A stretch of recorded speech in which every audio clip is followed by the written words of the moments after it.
We're in the middle of this, we'll call it a 3-week series with a laser focus on the cross, and I was really, really blessed last week and this week as we continue just to dive into a focused look. Last week we launched out of Isaiah chapter 53, and we're going to do that again tonight.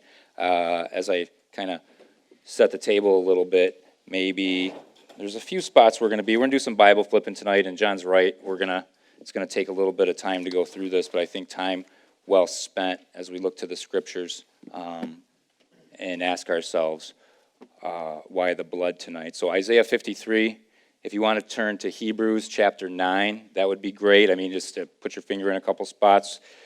Luke 22, we're going to be there also, and Jeremiah 31. That's maybe too many spots, then you have fingers, but that's okay. So let me just... I'll read out of the same text we did last week and just get right into it. So Isaiah chapter 53, verses 4. I brought my glasses tonight, not like last week. Verses 4 through 11. So again, 700 years before the birth of Christ, approximately. 53:4. The prophet Isaiah, inspired of the Holy Spirit. Surely he took up our pain and bore our suffering, yet we considered him punished by God, stricken by him and afflicted. But he was pierced for our transgressions, he was crushed for our iniquities. The punishment that brought us peace was on him, and by his wounds we are healed. We all, like sheep, have gone astray. Each of us has turned to our own way, and the Lord has laid on him the iniquity of us all. He was oppressed and afflicted, yet he did not open his mouth. He was led like a lamb to the slaughter, and as a sheep before its shearers is silent, so he did not open his mouth. By oppression and judgment he was taken away. Yet who of his generation protested?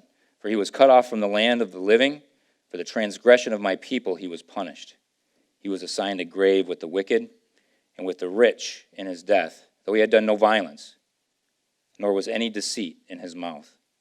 Yet it was the Lord's will to crush him and cause him to suffer. And though the Lord makes his life an offering for sin, he will see his offspring and prolong his days, and the will of the Lord will prosper in his hand.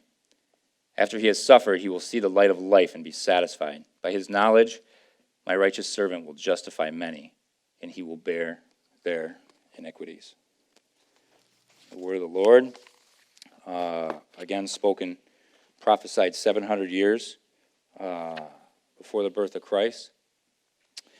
Last week we pulled out verses 6 and 7, and we spent some time there, and we spent some time as Jesus looking forward to the cross.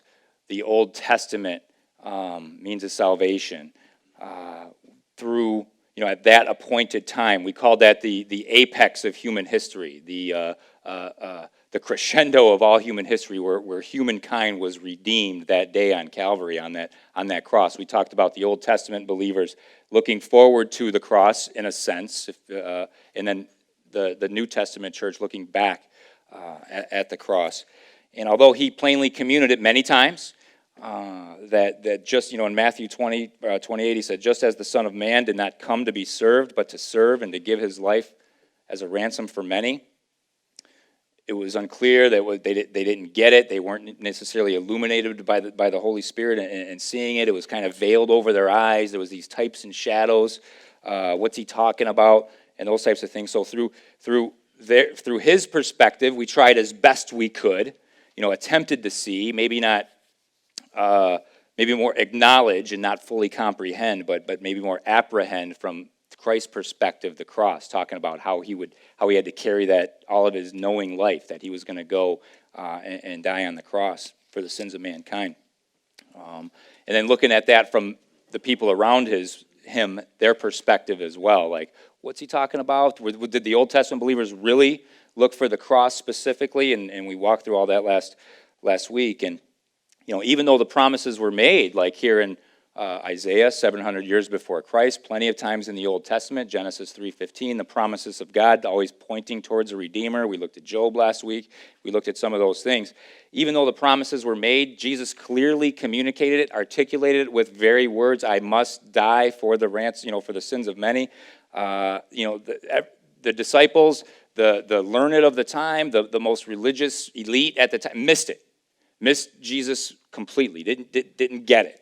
And so we left him last week, and out of verses 6 and 7, he was led like a lamb to the slaughter, and as a sheep before its shears is silent.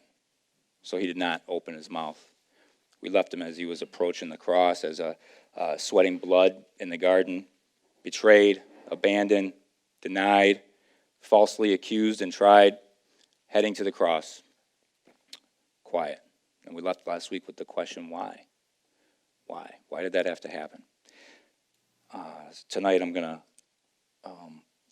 pull out verses. We're going to jump out, instead of 6 and 7 last week, we're going to go out of 4, 5, and 10, and I'll just reread those. Surely he took up our pain and bore our suffering, yet we considered him punished by God, stricken by him, and afflicted. But he was pierced for our transgressions. He was crushed for our iniquities. The punishment that brought us peace was on him, and by his wounds we are healed. Verse 10. Yet it was the Lord's will to crush him and cause him to suffer. Why?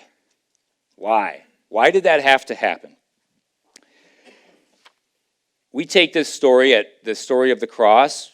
We may have taken the story of the cross at face value. We believe it because we were told it. We believe it maybe because our grandma told it to us as a kid. Don't you know Jesus died on the cross for your sins? And we say, okay, and we believe that. And we are to have a childlike faith in a sense. But have we really internalized that? Do we really understand why that had to happen? Or do we just take it as a matter of fact? It would do well for us to internalize ourselves. I had to cross this bridge years ago in my own faith. Why did that have to happen? It would seem that God could redeem mankind any way he saw fit. He could wave his holy hand over the universe and say, I forgive the sins of mankind if they do good. It's just, why did this have to happen? It's his choice. I've heard it say from scoffers maybe that, hold on a second, let me get this God that you believe in. God sent himself to suffer a horrible death to pay for the wrath that he has, to satisfy the wrath that he has. So really it's on him. Why is he doing that? He had to send himself to satisfy himself for a rule that he made. What gives there? So you can hear the scoffer say, years ago, about 10 years ago actually, I went on a mission trip over to the Middle East. And I grew up in Dearborn and had a lot of interface over my life with Muslims. Not necessarily when I was growing up in high school, talking to Muslims about religion and faith and that type of thing, but in retrospect, I've had a lot of interface with Muslims. So we went over to the Middle East. It was me, Neil was there, and Dustin was there, and John White. Actually, we went over there, just 4 of us. It was kind of a small trip, and there was some missionaries over there that we were supporting at the time. And so we stopped. We stopped. We talked to them. We were there for a week. Really cool trip. They were doing some just relational evangelism. And he said, "Hey, this is what we're gonna do." Because over there, you can talk about faith matters. You can talk about politics. Guys sit around in coffee shops and talk about religion and politics. You don't do that here unless you want to get in a fist fight. So, but over there, it's just the culture, and that's what they were doing. So we ended up, after a few days into this trip, meeting this young fella, and so we were invited to his home and ended up talking to his older brother.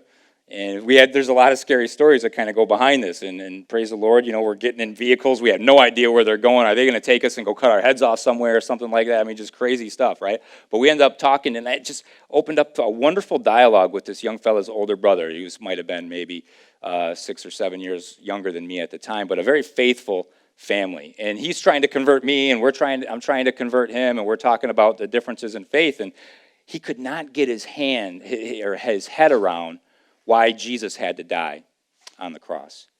He just couldn't get it. Why would God would never stoop himself to that level. God is too great, and Allah is too wonderful to stoop himself to that level, to actually die on a cross. So I'm trying to explain to him the love that he died for, other people. And I was like, surely you can understand that. And he goes, I kind of get that, but I don't understand why it was possible in the first place. And so we were just going on, and I just couldn't get him to get it. So I said, well, let me tell you this. Let me ask you this. I said, if your mother, your wonderful mother that's inside the house making, all this awesome food for us, would you jump in front of a gun for her? Would you take a bullet for her? And he said, yeah, absolutely, I would. I said, then you get it. And he says, who's holding the gun? I was like, that's a good question. That's a good question. Because he could understand, when we talk about the faith and the love that we demonstrate for our children, for our mom, for a loved one, for a friend, would you jump in front of a bus to save your kid's life? I think most of us here would say, yeah, we would. Would you take a bullet for your kid? I think you would say, yeah, you would. But it's a good question. Who's holding the gun? And why? Why would he shoot my mom for me to have to jump in front of that bullet anyway? And so these are, why make the rule? Didn't he put this on himself? And we can argue for consistency from the beginning to the end, and we'll do that here in a few minutes, that God was consistent. He demanded blood from the beginning. We can argue for consistency, but at some point, you're going to kind of hit a wall and have to ask the question, why? Why was this required? And they're good questions, but they're really founded on some fundamental misunderstandings of God's nature and of God's character. Why couldn't God find another way? We can ask that question, but we have to be careful, because what we're implying when we're asking that question? That his way, the way he did it, is imperfect. That the way he did it isn't the right way.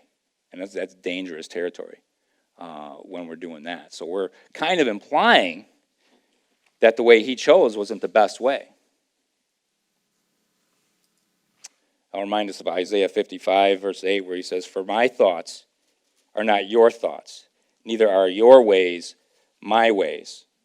As the heavens are higher than the earth, so are my ways higher than your ways, and my thoughts higher than your thoughts." While we're not to fully grasp it, we might not be able to fully grasp it, we are to apprehend it at least. We're to see it and acknowledge it and take it on faith that perfection has been done, and the way he did it is the right way. So this demand for blood, is it arbitrary? Is it like, hey, here's how it's going to go, I'm going to demand blood? Is that just an arbitrary command of God? Is it one of many solutions that he could have chosen from in order to redeem mankind or pay for the sins of everybody? Is it a guideline that he's chosen to follow? I would say no. It really just aligns with God's character. So when we see creation, this reality that we live in, created by God, when I look at you guys, when I look at what does the Bible say about the heavens? The heavens declare the glory of God. This creation, this reality that we live in, is merely just a reflection of God's image himself. Even the law, it's an extension of his holy nature. Morality itself, morality was never invented. It wasn't invented. It's a reflection on God's character. What we experience, how we see the world around us. We're looking at God everywhere. Psalm 19, the heavens declare the glory of God. The skies proclaim the works of his hands. In Genesis 1:26, he said, "Let us go down and make man in our image." We are the very image of God. We're made in his image. So we're looking at God's image, and we're reflecting his character and nature everywhere. We see a orderly universe. When I throw something up, it's going to come down. When I do it now, and I do it 100 years from now, that's going to happen. We see an orderly universe reflecting an orderly God. So this call for blood is a reflection of, we would have to assume, if that's the case, that this call for blood is simply a reflection of God's nature, of his character, of his attributes, specifically justice and righteousness. Psalm 97:2 says, righteousness and justice are the foundations of his throne, attributes of God himself. A righteous judge. If a judge, Wes talked a little bit about this or preached a little bit about this over this past weekend, or maybe it was the weekend before. If a judge does not condemn somebody for a horrific crime, listen, my aunt, back when I was a little kid, my mom's youngest sister, my aunt and her fiance were on their way to pick up their wedding rings, and they were T-boned by a drunk driver, killed my aunt's fiance, killed him. I think that guy's still in jail. If that guy went up to the judge and the judge said, the guy, he looks sorry. I think he looks sorry. He didn't mean to do it. He was drunk. He was drinking. Just let him go. Has justice been served? It hasn't. Creation itself reflects God's image. Even the institutions itself. We talk about marriage. We talk about government. The governing authorities, for example. Remember, Romans 13:4. For the one in authority is God's servant for your good. But if you do wrong, be afraid. Why? For rulers do not bear the sword for no reason. They are God's servants, agents of wrath to bring punishment on the wrongdoer.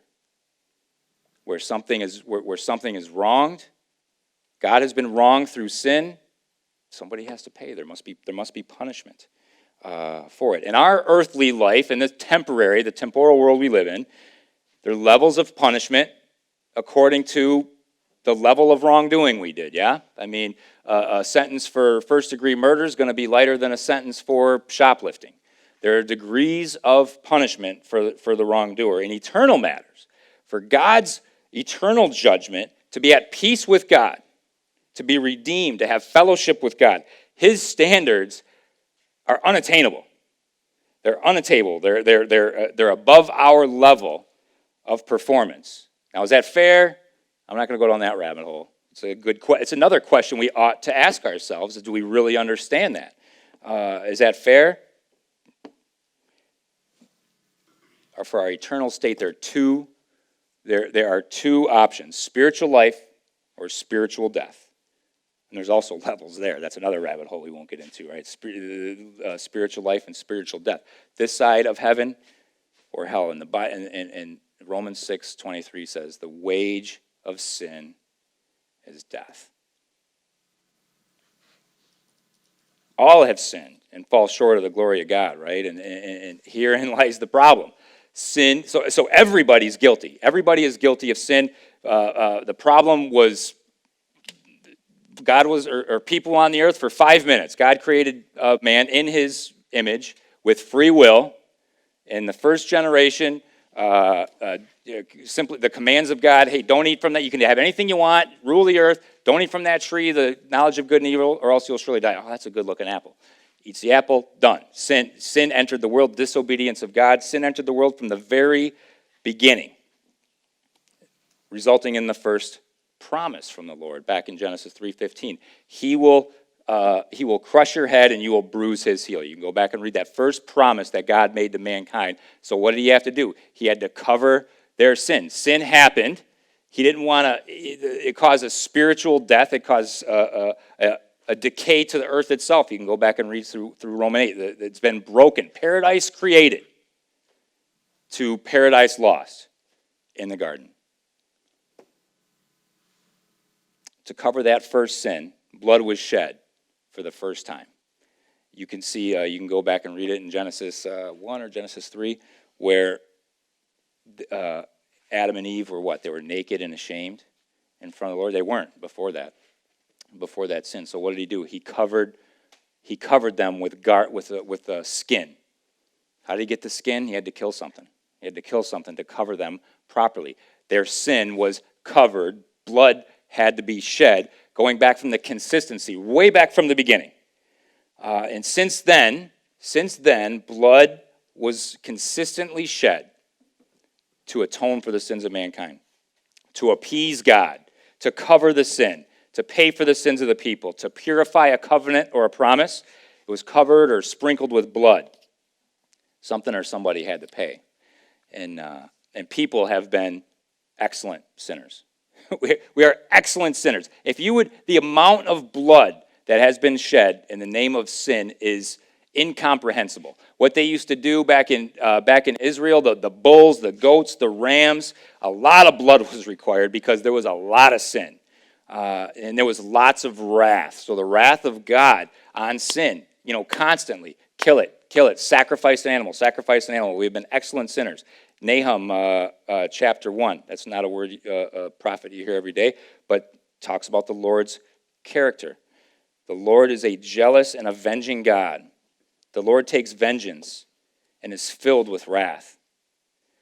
The Lord takes vengeance on his foes and vents his wrath against his enemies. The Lord is slow to anger, but great in power. The Lord will not leave the guilty unpunished. Somebody has to pay. Justice has to be served. And we see this from the beginning all the way into Revelation 14, the angel and the second coming, when retribution, the wrath of God is being cast out on mankind and the earth and the new heaven and new earth and all that. The angel swung his sickle on the earth, gathered its grapes, and threw them into the great winepress of God's wrath, the great winepress of God's wrath. You know what that wine press, like, you go to the apple cider mill and they got all those apples and the thing just presses down and crushes it and the apple juice just falls everywhere. It's like the wine press of God's fury. The image is the bodies are being crushed and just blood is just outpouring, and that's God exercising his wrath on mankind and unpaid for sin. They were trampled in the winepress outside the city, and the blood flowed out of the press, rising as high as the horses' bridles for a distance of 1,600 stadia, about 180 miles. I mean, up to your neck, blood for miles and miles and miles. Lots of sin, lots of blood, lots of wrath from the beginning. So this Jesus story, this story of the unblemished lamb coming in from the beginning and having to shed his blood on the cross, it makes sense from the beginning. It's consistent with God's nature, God's action from the beginning. It's not some arbitrary command. There's always wrath and there's always blood. He did it to demonstrate his righteousness. So Romans 3, 25 and 26, God presented Christ as a sacrifice of atonement through the shedding of his blood to be received by faith. He did this, he did this to demonstrate his righteousness. Jesus up there on the cross is God demonstrating his righteousness. Because in his forbearance, he had left the sins committed beforehand unpunished. They weren't fully paid for. The sins beforehand weren't fully paid for. They were covered. They were atoned for. God was appeased for a hot second. But year after year, they'd be coming in with the blood and the sacrifices again and again and again. He did it to demonstrate his righteousness at the present time so as to be just and the one who justifies those who have faith in Jesus. And it's a hard truth, man. It's a hard truth. Because you can hear, you can talk about people talk. A loving God, would a loving God do something like that? That's a hard question to answer. And they say, God is love and all these things. And yes, absolutely, God is love. The cross is both a picture of love and God's stern.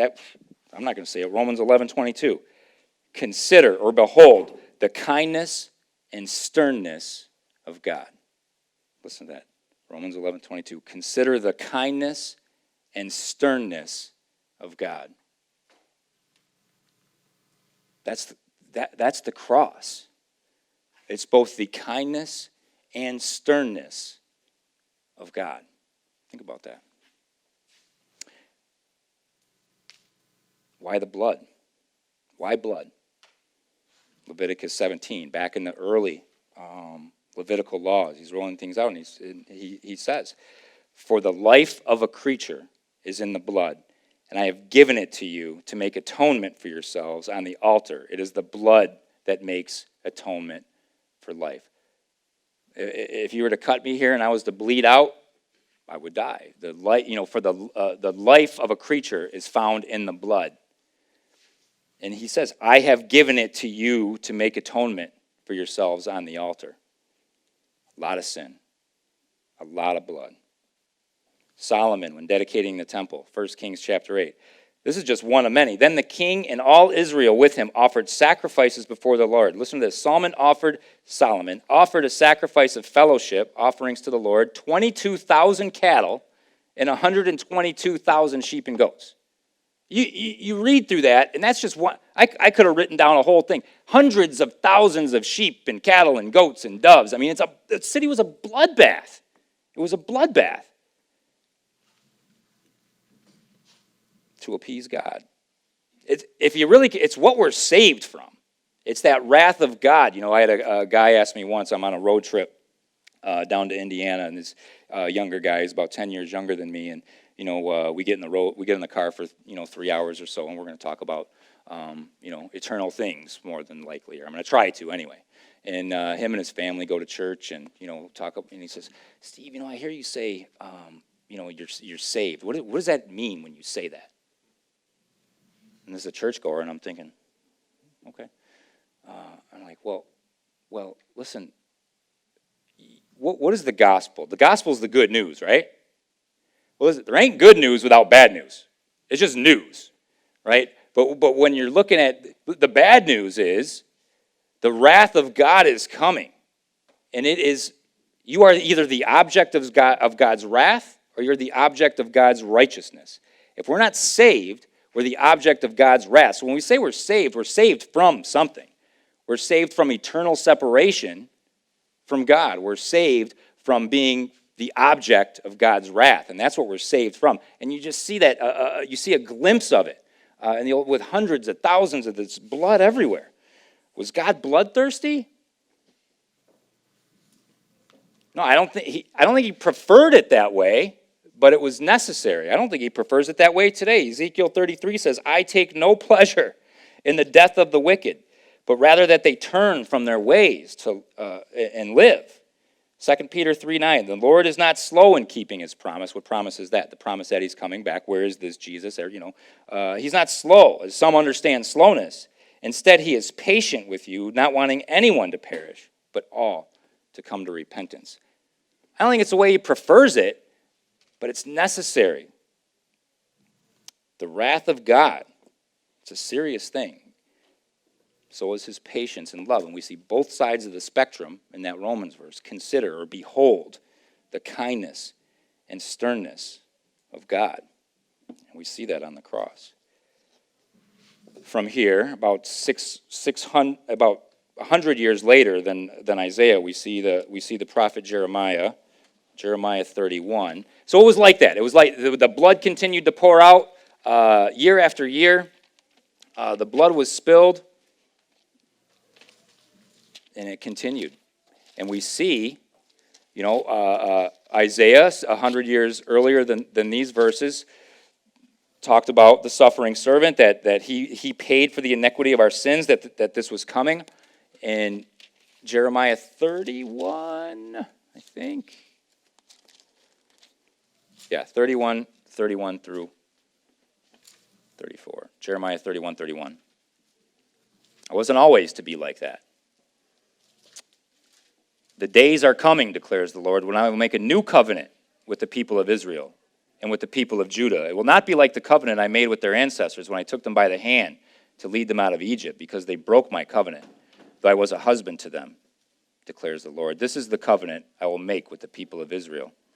After that time, declares the Lord, I will put my law in their minds and I will write it on their hearts. I will be their God and they will be my people. No longer will they teach their neighbor or say to one another, know the Lord, because they will all know me, from the least of them to the greatest. The days are coming, declares the Lord, when I will make a new covenant with my people. looking forward to that covenant. The prophet Isaiah, we read the verses. He was pierced for our transgression, crushed for our iniquities. The punishment that brought us peace was on him, and by his wounds we are healed. Yet it was the Lord's will to crush him and cause him to suffer. The Lord makes his life an offering for sin. You know, in Luke 22, we were there last week, and so we're going to finish in Luke 22 and in Hebrews chapter 9. So this new covenant, this new promise. You know, we read it last week at the beginning of the Last Supper. Jesus had all of his disciples together for that last time. Again, they didn't know it, but he did. What's he sharing with them? Luke 22:14, he says, when the hour came, Jesus and his apostles reclined at the table, and he said to them, I have eagerly desired to eat this Passover with you before I suffer. How awesome. I have eagerly desired. So he begins to break bread with them. He breaks the bread. He offers the cup. And he says in verse 20, he says, in the same way, after supper, he took the cup, saying, listen to this, this cup is the new covenant in my blood, which is poured out for you. This cup is the new covenant in my blood, which is poured out for you. That last supper, ushering in the new covenant. Again, promises were sealed in blood. Covenants were sealed in blood. Hebrews chapter 9 goes into some detail about this. We're going to read like 11 through 28, but first in 10. So Hebrews chapter 10, verses 1 through 4, talking about the Old Testament. The law is only a shadow of the good things that are coming, not in the realities for themselves. For this reason, it can never, by the same sacrifices, repeatedly, endlessly, year after year, make perfect those who draw near to worship. Otherwise, they would have not stopped being offered. Again, this first covenant, year after year, endless sacrifices. For the worshipers have been cleansed once for all and would no longer have felt guilty for their sins. But those sacrifices are an annual reminder of sins. It is impossible, Hebrews 10:4, for the blood of bulls and goats to take away sins. While they did that, while it appeased God, while it covered God, while he was satisfied with that, it covered them for a hot second, it could never be taken away. This new covenant, this new promise being ushered in by God himself. Hebrews 9:11. But when Christ came as high priest of the good things that are now already here, he went through the greater and more perfect tabernacle that is not made with human hands. He did not enter by the means, he did not enter by the means of blood of goats, or of the blood of goats and calves, but he entered the most holy place once for all by his own blood, thus obtaining eternal redemption. The blood of goats and bulls and the ashes of a heifer sprinkled on those who are ceremonially unclean sanctify them, so they are outwardly clean. The blood of bulls and goats would never fully cleanse. It would just be, outwardly clean. How much more then will the blood of Christ, who through the eternal Spirit offered himself unblemished to God, cleanse our consciences? That's peace with God. Cleanse your consciences so that we may serve the living God. For this reason, Christ is the mediator of the new covenant, that those who are called may receive the promise, eternal inheritance, now that he has died as a ransom to set them free of the sins committed under the first covenant. These next verses talk about Jesus like it's ushering in a will. Saying in the case of a will, it's necessary to prove the death of the one who made it, because a will is in force only when somebody has died. So this doesn't happen. This new covenant doesn't happen until the death of Christ, until it can be ushered in with the blood of Christ. Verse 22, in fact, the law requires that nearly everything be cleansed with blood. And listen, and without the shedding of blood, there is no forgiveness. Hebrews calls Jesus the better promise, the better sacrifice. Verse 26, otherwise Christ would had suffered many times since the creation of the world, but he has appeared once for all, again, at the culmination of the ages, we said that last week, to do away with sin by the sacrifice of himself. Not cover it, to do away with sin. Just as people are destined to die once, and after that face judgment, so Christ was sacrificed once to take away the sins of many. And he will appear a second time, not to bear sin, as he did on the cross, but to bring salvation to those who are waiting. Christ was sacrificed once. God was satisfied. Bulls and goats would never do that. He was satisfied. Why would anything else not possibly do the trick? Why would anything else not be satisfactory? Created an angel. Could have sacrificed an angel, sacrifice a good guy, a good man, sacrifice. Why would anything else not be sufficient?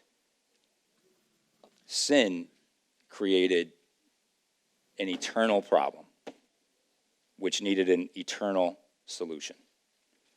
It goes back to the fact, like, I said it here before, if you want something done right, do it yourself. And that's what the Lord did. If you want something done right, do it yourself. Anything else is not eternal. Sin is an eternal problem, so only an eternal solution was required. 1 Peter 1, for you know that it was not with perishable things, such as silver and gold, that you were redeemed from the empty way of life, but with the precious blood of Christ, a lamb without blemish or defect. And you want to bail somebody out of jail? The guy next to you in jail ain't doing it. Somebody from the outside's got to come and bail you out. Back in the times of slavery, you're sitting there working the chain gang or something. The guy next to you ain't going to free you. A free man had to come and free you. And that's what happened on the cross. God said, this is my son with who I am well pleased. Sin's an eternal condition, eternally separating man from God that needs an eternal solution. And that's the blood of Christ. That's himself. You want something done right? Do it yourself. When Isaac was going up the hill with his dad Abraham, and he's saying, "Hey, Dad, I see the fire. I see the wood for the burnt offering, but where's the lamb?" Abraham said, and that's like us. Abraham said, "God will provide himself the lamb," and that's the blood of Christ. Why? Why did he do it? Why did he just say, "I'm going to start over"? We don't know what else is happening outside this universe under the Lord. Why didn't you say, "You know what? Forget these guys. I'm starting over. I'm going to another universe. I'm going to create some more, an awesome creation over there"? Why? Why did he do it? Why didn't he just leave us to our own perish? It was John 3:16. For God so loved the world. Now, ultimately, we can get confused there because is it for us? Oh yeah, we're awesome, all right. We're created in the image of God. But ultimately, all things are for him. He wanted the redeemed relationship. He wanted your love. He wanted to be in fellowship with us forever. He wanted to be worshipped by us forever. Ultimately, it's for him, but it's out of his great love for us. Hebrews 12:2, for the joy set before him, he endured the cross, scorning its shame. He didn't have to come down. The joy set before him wasn't being seated again at the right hand of the Father. He never had to come down in the first place. The joy set before him could easily be argued the redemption of the souls of mankind back unto yourself. For the joy set before him, he endured the cross, scorning its shame. Excruciating. You know that word excruciating? That comes from crucifixion. Excruciating pain. Not just the physical pain, but he bore the sin of all mankind from the beginning to the end on that cross, to the point where Jesus had to say, my God, why have you forsaken me? Where he just bearing the sin of the world, that wrath, 180 miles of blood, just in that moment, Jesus just felt forsaken by God himself. Some, in this strange thing that we can't quite understand or get our head around. But the redemption of our souls back unto himself, he gladly got up on that cross and did that.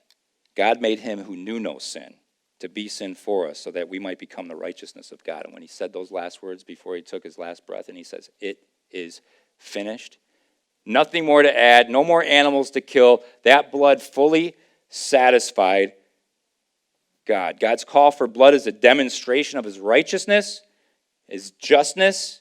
It's consistent from the beginning to the end, and it's the only thing that could satisfy the damage done. Consider, behold, therefore, the kindness and sternness of God, and we see that on the cross. The blood was required, the blood was sufficient. And that's why. When we come under that blood, listen, no, Micah says, what am I going to do? What am I going to go before the Lord with? Nothing. There's nothing that we can do that's good enough. We come under the blood. That's the satisfaction of God. For God, Colossians 1:9, for God was pleased to have all his fullness dwell in him, and through him to reconcile to himself all things, whether things on earth or in heaven, by making peace through his blood shed on the cross. Amen